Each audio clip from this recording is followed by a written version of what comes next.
Hello everyone.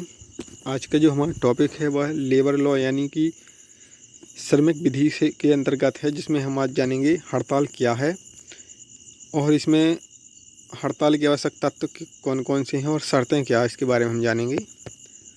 देखिए, कभी कभी सरकार से या किसी कंपनी से अपनी बात मनवाने के लिए तो कभी न्याय पाने के लिए लोग हड़ताल करते रहते हैं। कहा जाता है कि हड़ताल कर्मचारियों के लिए अपनी मांग को कंपनी के द्वारा पूरा करवाने का एक हथियार है। यह एक यानी कि हड़ताल है जो एक प्रकार का हथियार है, जिससे कर्मचारी अपने मालिक से, जो कंपनी का मालिक होता है, उससे अपनी बात या मांग को मनवाने के लिए इसका उपयोग एक करते हैं, यानी हड़ताल का उपयोग करते हैं। हड़ताल करने के लिए कुछ शर्तें होती हैं जिनके पूरा न करने पर हड़ताल को अवैध करार दिया जा सकता है। यानी जो हड़ताल है उसके लिए भी कुछ शर्तें होती हैं, अगर वो शर्तें पूरी नहीं होती हैं तो उसे अवैध यानी गैर कानूनी माना जा सकता है हड़ताल को। अब हम समझते हैं कि जो कानूनी रूप से हड़ताल है वो क्या होती है। देखिए, औद्योगिक विवाद अधिनियम 1947 की धारा 2 क्लोज क्यू में परिभाषा दी गई है इसकी हड़ताल की।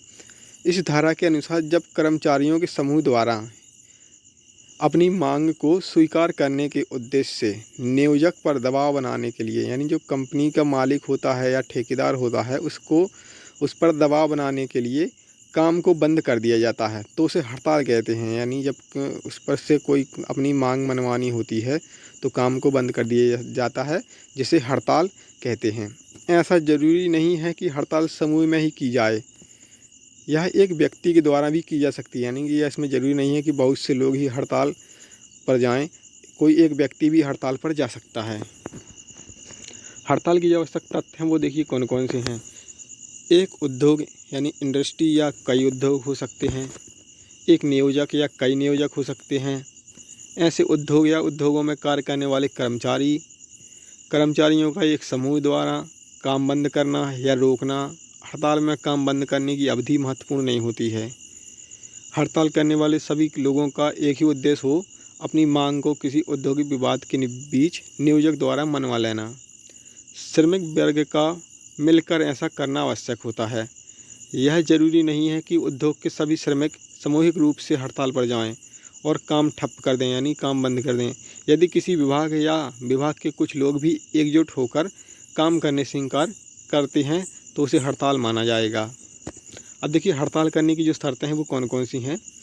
औद्योगिक विवाद अधिनियम की धारा 22 को विशेष धारा माना जाता है, क्योंकि इसके तहत लोक उपयोगी सेवा का प्रावधान किया गया है, जबकि धारा 23 गैर लोक उपयोगी बात करता है और यह सामान्य धारा है। धारा 22 के अंतर्गत हड़ताल कैसे शुरू करेंगे और इसके लिए क्या शर्तें, इसके बारे में बताया गया है।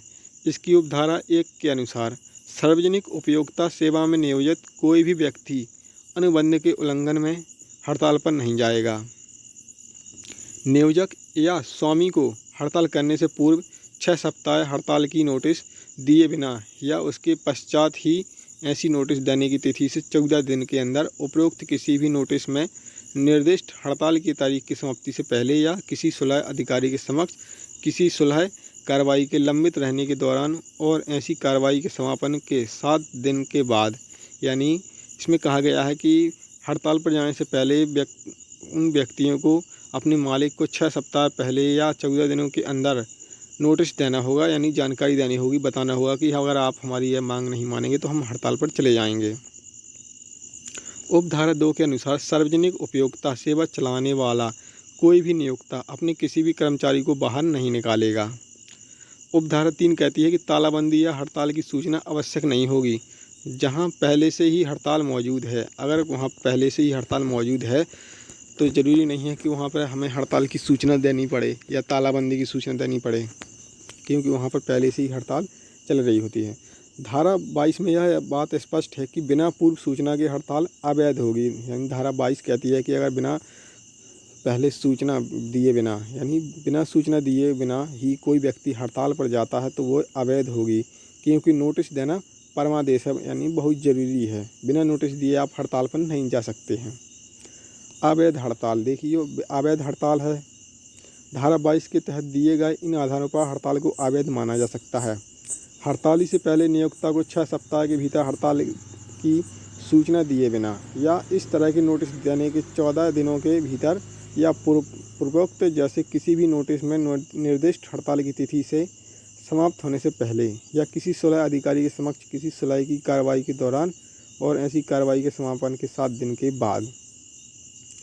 जानकारी के लिए आपको बता दें कि अवैध हड़ताल के विषय में इस अधिनियम की धारा 24 में बताया गया है, जो लेबर लॉ के अंतर्गत यह अधिनियम है, एक्ट है, इसमें धारा 24 में बताया गया है अवैध हड़ताल के विषय में।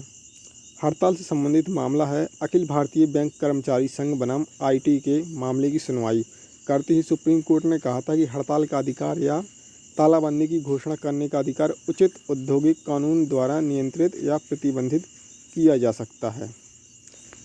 मिलते हैं अगले वीडियो में।